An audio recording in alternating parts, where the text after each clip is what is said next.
Hello friends, welcome to ज्ञान वरना study. कैसे हैं आप सब? उम्मीद करते हैं आप सब अच्छे होंगे। तो आइए आज हम लोग जिग्स एंड फिक्चर्स टॉपिक के सेट नंबर 2 को देखेंगे। इसके पहले हमने सेट 1 को कंप्लीट किया था। अगर वो वीडियो नहीं देखे हैं तो हमारे चैनल पर इसका प्लेलिस्ट बना हुआ है, आप वहाँ से जाकर सारा वीडियो देख सकते हैं।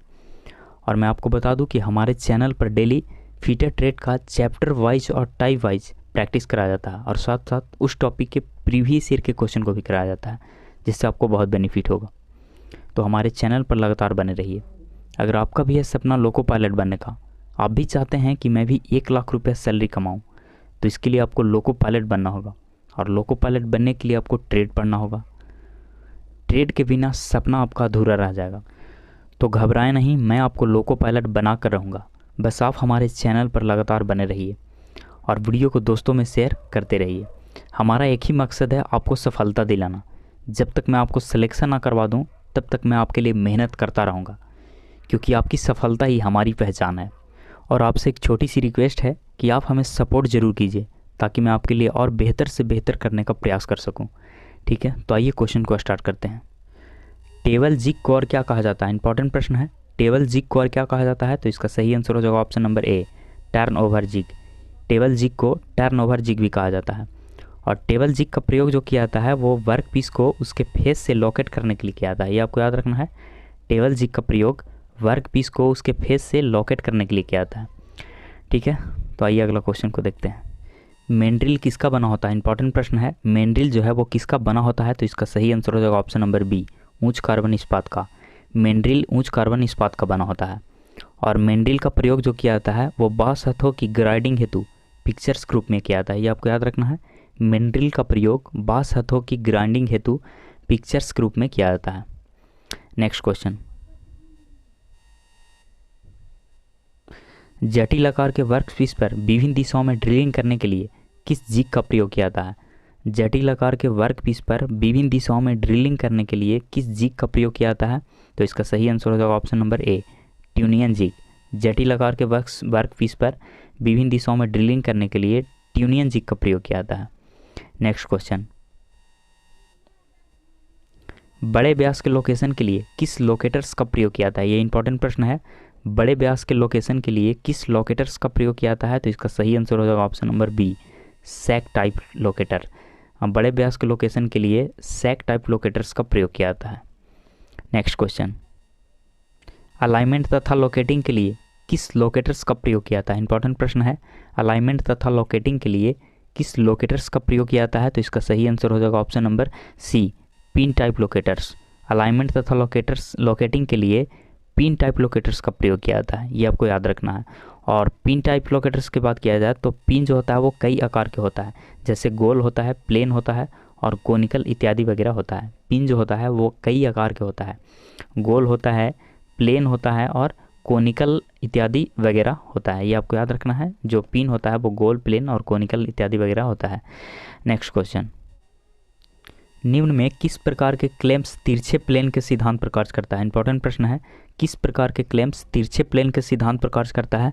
तो इसका सही आंसर हो जाएगा option number B, wedge type. Wedge type जो है ये तिरछे प्लेन के सिद्धांत पर कार्य करता है। ये आपको याद रखना है। और वर्ज टाइप क्लेम्स 2 आकार में पाया जाता है। ये आपको याद रखना है।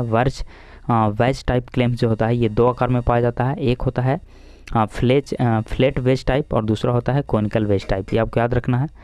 वेज टाइप 2 क्लेम्स आकार में पाया जाता है, प्लेट वेज टाइप और दूसरा कोनिकल वेज टाइप।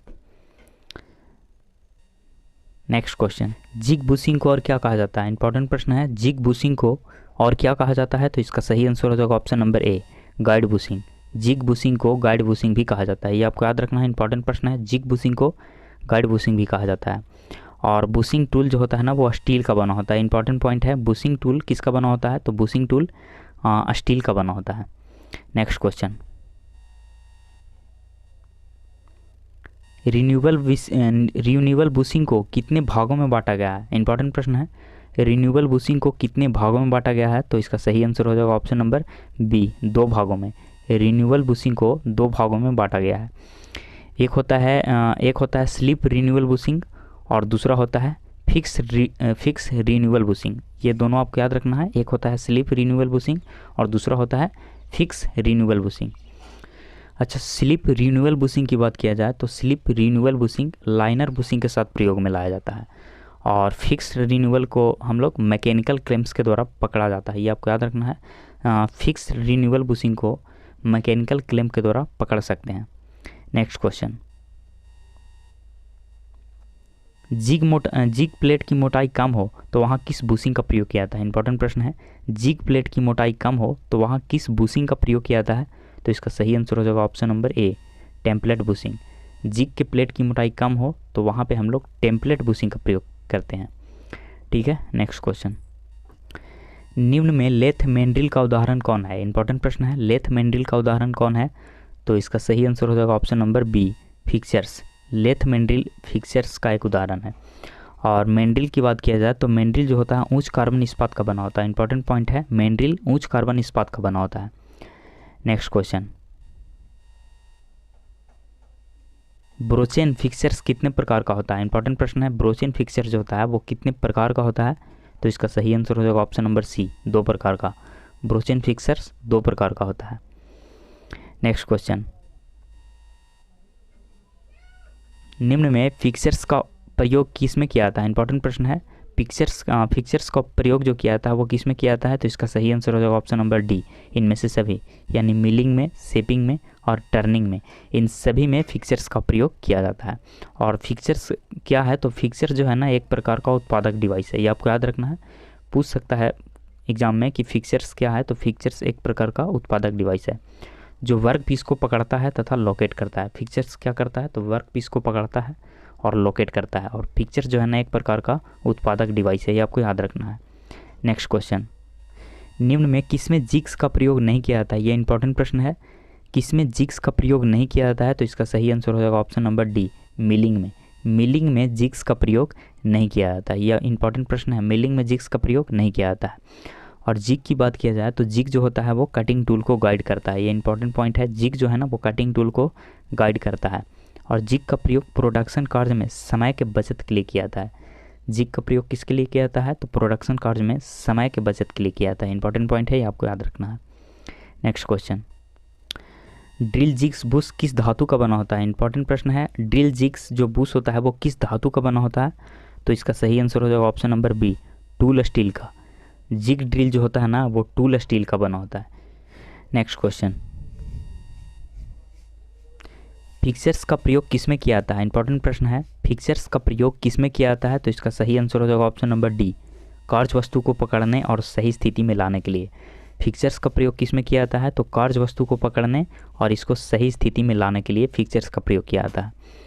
और फिक्सर्स की बात किया जाए तो फिक्सर जो होता है ये टूल को गाइड नहीं करता है। इंपॉर्टेंट पॉइंट है, फिक्सर जो है वो टूल को गाइड नहीं करता है। और इसका प्रयोग मास प्रोडक्शन में किया जाता है। ये भी आपको याद रखना है, फिक्सर्स का प्रयोग जो किया जाता है वो मास प्रोडक्शन में किया जाता है। ठीक है, तो ये था आखिरी क्वेश्चन। आज के लिए इतना ही। आपको ये वीडियो कैसा लगा आप हमें कमेंट बॉक्स में ज़रूर बताएं। अगर ये वीडियो आपको अच्छा लगा, हेल्पफुल लगा, तब आप इस वीडियो को लाइक और शेयर जरूर किया करो। और अगर अभी तक हमारे चैनल को सब्सक्राइब नहीं किए हैं तो बेल आइकन को प्रेस कर हमारे चैनल को सब्सक्राइब जरूर करें। आपको इस चैनल से निश्चित ही मदद मिलेगी। तो मिलते हैं अगले दिन एक नए वीडियो के साथ। Thanks for watching.